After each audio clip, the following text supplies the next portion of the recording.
जय शनिदेव। प्रिय दर्शकों, मैं राजेश जोशी आपका ज्योतिष जागृति केवल सत्य कार्यक्रम में आज फिर से स्वागत करता हूं। प्रिय दर्शकों, जैसा कि आप जानते हैं कि आजकल हमारी चर्चा चल रही है चंद्र और मंगल के महालक्ष्मी योग को लेकर। मैंने कल तक आपको सिंह लगन के बारे में इसकी विस्तृत जानकारी दी। आज अपनी उसी श्रृंखला को आगे बढ़ाता हुआ बात करते हैं कन्या लगन की कुंडली। ये कन्या लगन की कुंडली इसलिए बनी क्योंकि लगन में ही 6 नंबर लिखा है।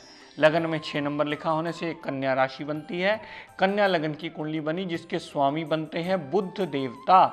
बुध देवता और चंद्रमा देवता में भी अति शत्रु है। प्रिय दर्शकों, बुध देवता और मंगल देवता में भी अति शत्रु मनता मानी जाती है। बुध देव ने चंद्रमा देव को क्या दिया? कन्या लगन की कुंडली में बुध देव ने चंद्रमा देवता को 11वें भाव का मालिक बनाया। 11वां भाव आपकी इच्छा पूर्ति का भाव यानी फुलफिलमेंट ऑफ डिजायर्स का भाव। 11वां भाव आपके बड़े भाई बहन का भाव। 11वां भाव आपके लाभ का भाव। 11वां भाव छोटी मोटी हेल्थ प्रॉब्लम्स का भाव माना जाता है। तो चंद्रमा देवता को इस लगन कुंडली में 11वें भाव का मालिक बनाया, लेकिन चंद्रमा देवता इस लगन कुंडली में अति मारक ग्रह माने जाते हैं क्योंकि वो लग्नेश बुध के ही अति शत्रु आते हैं। तो अति शत्रुता होने की वजह से चंद्रमा देवता इस लगन कुंडली में लाभेश तो हैं, लेकिन कभी भी शुभ फल नहीं देते। अगर लाभ लेकर के आते हैं अपनी दशांतरा में तो साथ में प्रॉब्लम भी अवश्य लेकर के आते हैं। तो बुध देवता ने चंद्रमा देवता को 11वें भाव का मालिक बनाया। बुध देवता ने मंगल देव को क्या दिया?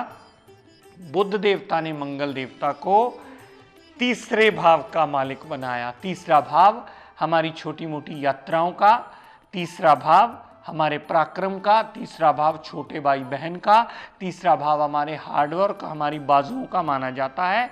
तो एक तो 3रे भाव का मालिक बनाया मंगल देवता को, और बुध देवता ने मंगल देवता को 8वें भाव का मालिक बनाया। 8वां भाव ऑब्स्टेकल्स, टेंशन, मृत्यु स्थान, ससुराल पक्ष, एंसेस्ट्रल प्रॉपर्टी। तो 8वें भाव से ये सारी चीजें देखी जाती हैं। तो कन्या लगन की कुंडली में चंद्रमा देवता एकादशेश बने यानी 11वें घर के मालिक बने, जो कि एक मारक ग्रह बने। चंद्रमा देवता के बाद बुध देव ने मंगल देवता को तृतीयेश यानी 3रे भाव का मालिक बनाया और 8वें भाव का मालिक बनाया। अब प्रिय दर्शकों, इस लगन कुंडली में समझने वाली बात यह है कि इस लगन की कुंडली में न तो चंद्रमा देवता कभी अच्छा फल देंगे क्योंकि वो एक मारक ग्रह हैं, न ही मंगल देवता अपनी दशांतर दशा में अच्छा फल देंगे क्योंकि मंगल देवता भी तृतीयेश और अष्टमेश हैं, जिसकी वजह से उसके रिजल्ट्स अपनी दशांतरा में टोटली नेगेटिव होंगे। हाँ, एक विपरीत राज्यों की कंडीशन में मंगल आ जाए वो एक अलग इशू है, उसकी विस्तृत जानकारी हम आपको बाद में अवश्य देंगे। लेकिन आप ये मानकर चलिए कि मंगल भी इस लगन कुंडली में अति मारक ग्रह है और चंद्रमा देवता भी इस लगन कुंडली में अति मारक ग्रह है। तो कन्या लगन की कुंडली में जिसके स्वामी बुध देव बनते हैं, इस लगन की कुंडली में कभी किसी कीमत पर किसी भी जातक का चंद्र मंगल का महालक्ष्मी योग नहीं बनता है क्योंकि दोनों ही एक मारक ग्रह हैं। अगर कोई भी विद्वान कन्या लगन की कुंडली में कह दे कि ये चंद्र मंगल का महालक्ष्मी योग बन गया तो समझ लीजिएगा कि अभी विद्या पढ़ने में बहुत बड़ी कमी है, अभी इसके बेसिक्स को और सही दिशा में समझना बाकी है। प्रिय दर्शकों, इस लगन की कुंडली में चंद्र मंगल का महालक्ष्मी योग किसी जातक का बनता ही नहीं क्योंकि दोनों मारक ग्रह हैं। ये बात आप नोट कर लीजिए, प्रतियोगिता के अंत में ये आपको बहुत ज़्यादा काम आने वाली है जब आप इस प्रश्न का उत्तर देना चाहेंगे तब। प्रिय दर्शकों, इस लगन की कुंडली में चंद्रमा देवता का रत्न सुच्चा मोती यानी 11वें भाव का मालिक चंद्रमा देवता जो बने उसका सुच्चा मोती कभी किसी जातक को नहीं पहनाया जाता। उसका सबसे मुख्य कारण ये होता है कि चंद्रमा देवता आपके शरीर बुध देवता का ही अति शत्रु है। अगर चंद्रमा देवता का सुच्चा मोती ये सोच करके पहन लिया जाए कि चंद्रमा देवता आपके लाभ में बढ़ोतरी करेगा, तो वो लाभ में बढ़ोतरी नहीं करेगा, वो उल्टा आपकी हेल्थ में प्रॉब्लम्स पहले लाना शुरू करेगा। अगर 1 रुपया लेकर के आए जातक और 2 रुपये का अस्पताल का खर्चा खड़ा हो, तो ऐसे जातक के लिए सदैव चंद्रमा देवता का सुच्चा मोती वर्जित माना जाता है। ऐसी स्थिति में कभी किसी जातक को सुच्चा मोती रिकमेंड ही नहीं किया जाता। तो चंद्रमा देवता मारक ग्रह होने की वजह से न तो योग बनाते हैं, न ही उसका रतन किसी जातक को रिकमेंड किया जाता है, क्योंकि इस लगन कुंडली में मारक ग्रह है। बात करते हैं प्रिय दर्शकों मंगल देवता की, जो कि इस लगन कुंडली में 3रे भाव के मालिक हैं और 8वें भाव के मालिक हैं। इस लगन कुंडली में मंगल देवता भी लग्नेश बुध देवता के अति शत्रु हैं, इसलिए उनको मृत्यु स्थान का डिपार्टमेंट दिया गया है और मेहनत का डिपार्टमेंट दिया गया है। दोनों ही डिपार्टमेंट हमेशा जातक के जीवन में उथल पुथल मचाते ही मिलते हैं। कन्या लगन के जातक को किसी भी कीमत पर कभी भी मूंगा रतन धारण नहीं करना चाहिए। अगर किसी जातक ने गलती से धारण कर लिया हो तो वो स्वयं देख ले, उसकी जिंदगी मृत्यु तुल्य कष्टों से भर जाती है।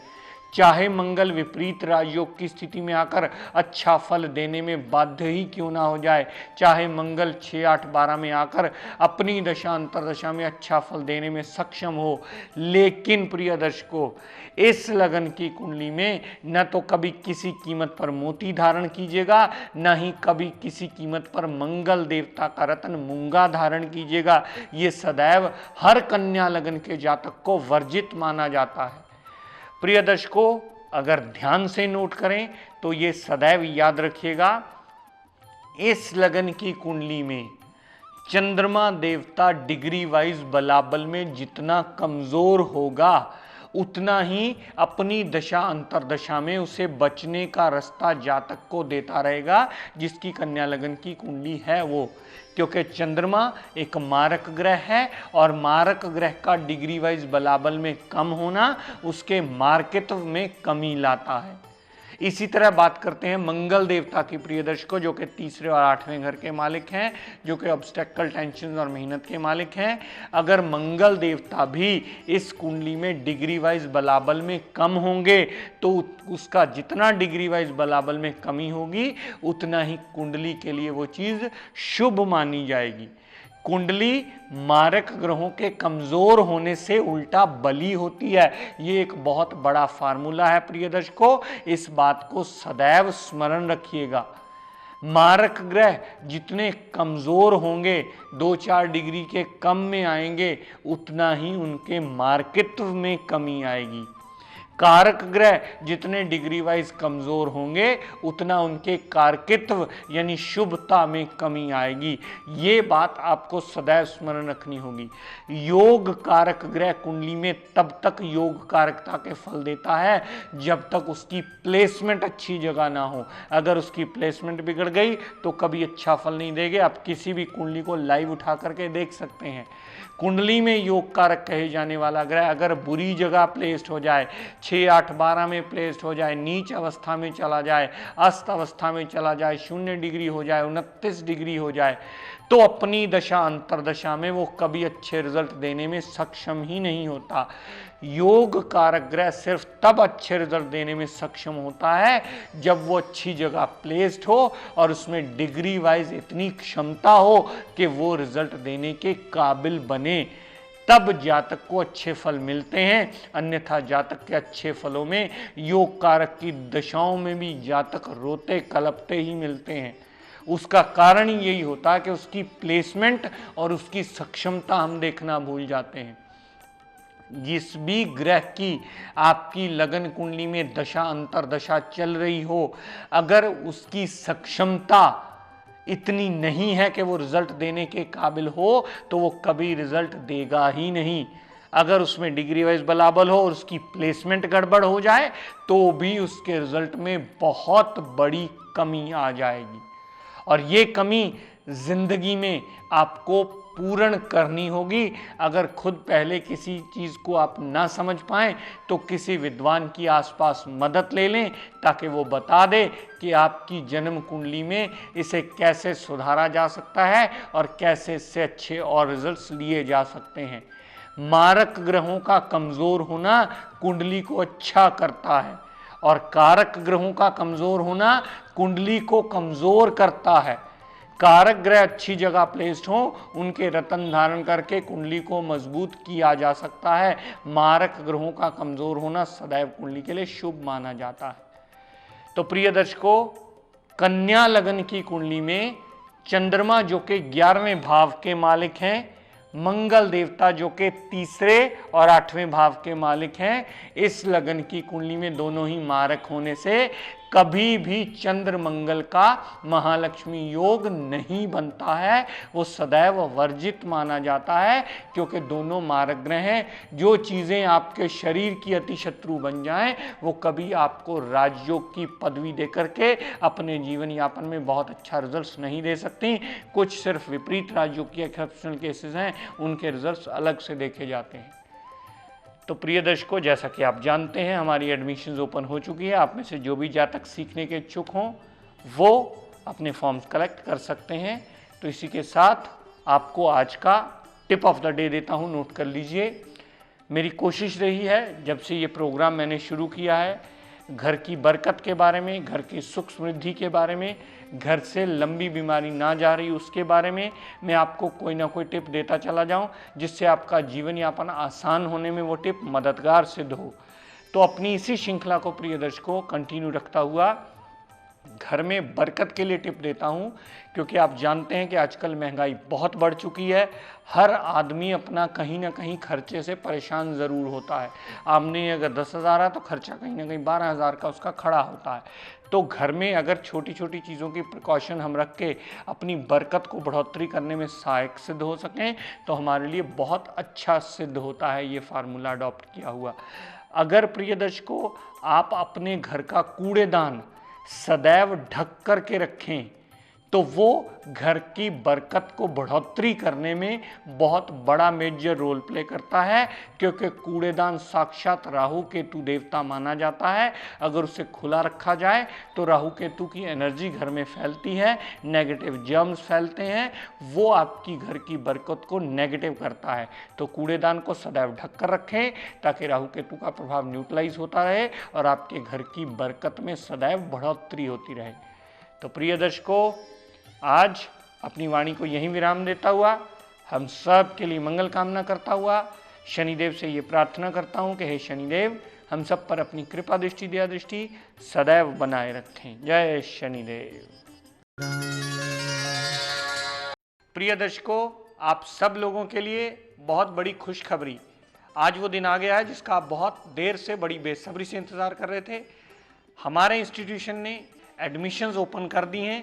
आप में से जो भी जातक इस विद्या को सही दिशा में सीखने के इच्छुक हों वो हमारे इंस्टीट्यूशन से फॉर्म कलेक्ट कर लें और भर के हमें दे दें। ये इसका टाइमिंग शाम को 5 से 8 बजे के बीच रहेगा। आप 5 से 8 बजे के बीच आकर के अपना फॉर्म कलेक्ट कर सकते हैं और इस समाज का और अपने खुद का कल्याण करने में ये विद्या आपको सहायक सिद्ध हो। दर्शकों, इससे अधिक जानकारी के लिए आप हमारे इंस्टीट्यूशन में फ़ोन करके विस्तृत रूप से इसकी कोई भी क्वेरी हो आपकी वो पूछ सकते हैं, ताकि आप सही मायने में इस दिशा से लाभ उठा सकें। जोशी एस्ट्रो ज्ञान गंगा ग्रुप की ओर से हर साल की तरह फ्री ज्योतिष कैंप 25/11/2012 को सुबह 11 बजे से शाम 5 बजे तक 30L मॉडल टाउन लुधियाना में लगाया जा रहा है, जहां पर आपकी सभी समस्याओं का समाधान माहिर ज्योतिषों द्वारा किया जाएगा।